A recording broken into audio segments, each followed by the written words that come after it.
بكم ومسهلا بكم قناة نكهات بغدادية. وصفتنا لهذا اليوم هي طريقة عمل البرياني.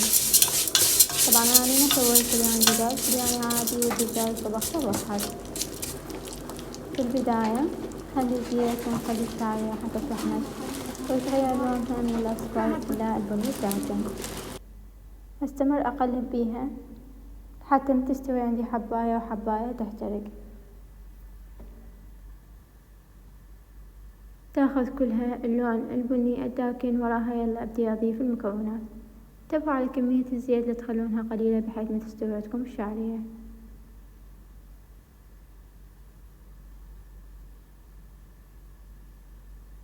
ولما بدأت تاخذ عندي اللون هسه راح أبدي أضيف بقية المكونات. بديت بالفستق، فستق الطبخ، راح أحمسه ويا الشعرية. هسه أضيف ورق الغار وأعواد الدارسين وهم أحمسهم ويا الشعرية والفستق.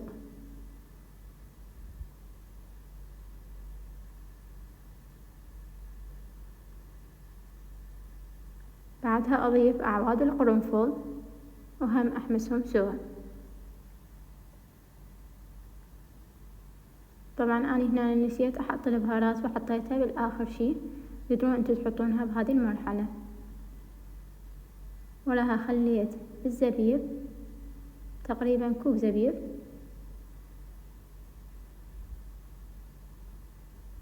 نحمسهم كل زين.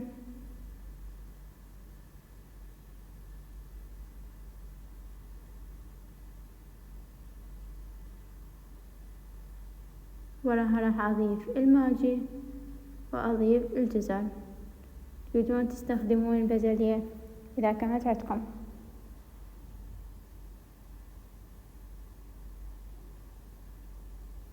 هسه ورا ما حمس عندي كل الشعرية وبقية الحشوة راح أبدي أضيف التمن. استخدمت أنا تمن بسمتي، استخدمت تقريبا كيلو كامل. راح أبدي أخلطهم مع بعض حتى تتوزع الحشوة داخل التمن. هنا راح أضيف البهارات لأنه نسيت أضيفها بالبداية. استخدمت 7 بهارات برياني وفلفل أسود.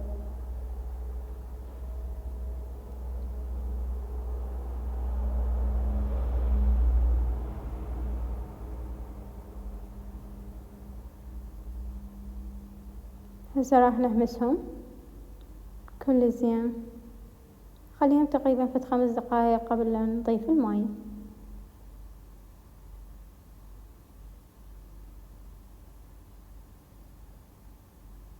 هسه راح أضيف ملعقة كبيرة ملح وأضيف ماء. الماء تقريبا لازم يغطي التمن على الأقل.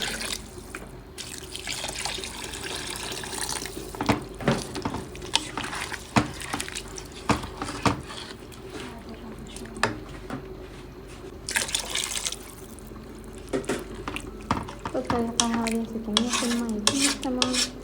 راح أخليه على نار عالية لحد ما ينشف عندي التمن. وراها أمسي جوا أخليه على نار هادئة.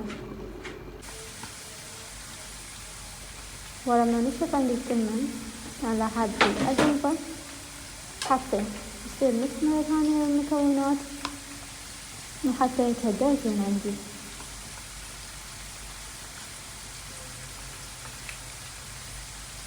تشوفون حبات التمن شلون تتفتت.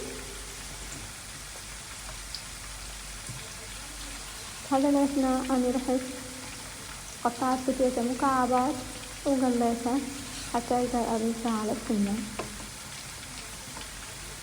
إذا كنتوا تحبون باذنجان فهماتين تقدرون تحطون باذنجان مكعبات صغار تقلوهم وتضيفوهم.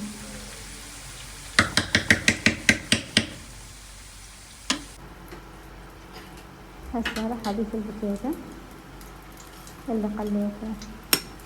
تقدرون تقلوها بالقلاية الكهربائية إذا كانت النوعية اللي عندكم زينة. بالطريقة هذه نضيف بقية المكونات ونخلي البتيتة تتهدى بقية البرياني تقريبا نص ساعة. وراها نسويها ويكون البرياني جهز عندنا. في التقديم عادة احنا نقدم يعني ربع، بس من أهلي يحبون يقدمون هي تتبيل الدجاج، فأنا سويت وياه تشوية دجاج وقليت اللحمات الدجاج. كمية كافية لعائلة كاملة من 7 أشخاص.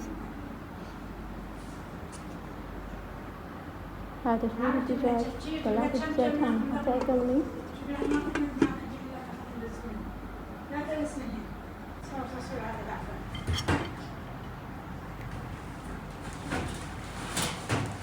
هسه راح أبدي أقدم.